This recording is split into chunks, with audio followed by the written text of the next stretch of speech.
एक नाम ही नहीं बल्कि एक पूरी संघर्ष की कहानी है जिसमें गोते लगाकर हर कोई उनसे प्रेरणा ले सकता है। नरेंद्र मोदी की ज़िंदगी का सफ़र गुजरात राज्य के वडनगर से होती है। नरेंद्र भाई दामोदर दास मोदी का जन्म 17 सितंबर 1950 को दामोदर दास मोदी और हीराबेन के घर में हुआ।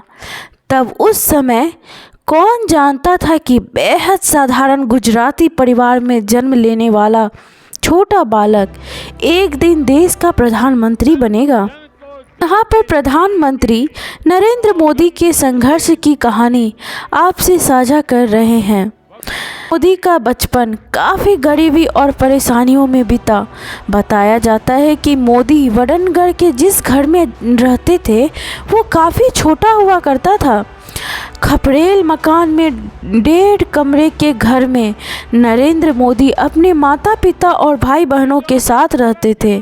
नरेंद्र मोदी जब 6 साल के थे उस समय उनके सामने पैसे कमाने की जिम्मेदारी आ गई थी। वो छोटे उम्र में अपने पिता के साथ वडनगर के रेलवे स्टेशन में चाय बेचा करते थे। स्टेशन में नरेंद्र मोदी के पिता की एक छोटी सी दुकान हुआ करती थी। आज भी वडनगर स्टेशन में वह दुकान मौजूद है। नरेंद्र मोदी का छोटी उम्र से ही आरएसएस में जुड़ाव हो गया था। जिस समय वह आरएसएस से जुड़े उस समय उनकी उम्र केवल 8 साल की हुआ करती थी। 1958 में आरएसएस के पहले प्रांत प्रचारक लक्ष्मण राव इनामदार ने नरेंद्र भाई मोदी को बाल स्वयंसेवक के रूप में शपथ दिलाई थी। उसी समय से वे आरएसएस की शाखाओं में जाने लगे थे। नरेंद्र मोदी की पढ़ाई लिखाई वडनगर में पूरी की। आरएसएस में प्रचारक रहते हुए 1980 में गुजरात विश्वविद्यालय से राजनीतिक विज्ञान में एमएस की डिग्री ली। अपने पिता के 6 संतानों में तीसरे पुत्र नरेंद्र मोदी एक औसत दर्जे के छात्र थे। उनके स्कूली शिक्षक के अनुसार मोदी पढ़ने में कुछ खास नहीं थे, लेकिन उन्हें वाद विवाद और नाटक प्रतियोगिताओं में उसकी बेहद रुचि थी। साथ ही राजनीति में भी उनकी बहुत रुचि थी। अपनी पढ़ाई के दौरान मोदी छात्र संगठन अखिल भारतीय विद्यार्थी परिषद से जुड़े और भ्रष्टाचार विरोधी नव निर्माण आंदोलन में हिस्सा भी लिया। नरेंद्र मोदी की महज 13 साल की उम्र में जशोदाबेन चमन लाल के साथ सगाई हो गई थी और जब शादी हुई तो केवल 17 साल के थे। मोदी की जीवनी लिखने वाले के अनुसार मोदी ने भले ही जशोदाबेन के साथ शादी की लेकिन कभी साथ में नहीं रहे। 17 की उम्र में ही मोदी ने घर का त्याग कर दिया। नरेंद्र भाई मोदी जब 17 साल के थे उस समय अपने परिवार वालों को बिना बताए ही घर से चले गए और फिर 2 साल बाद तक घर नहीं लौटे।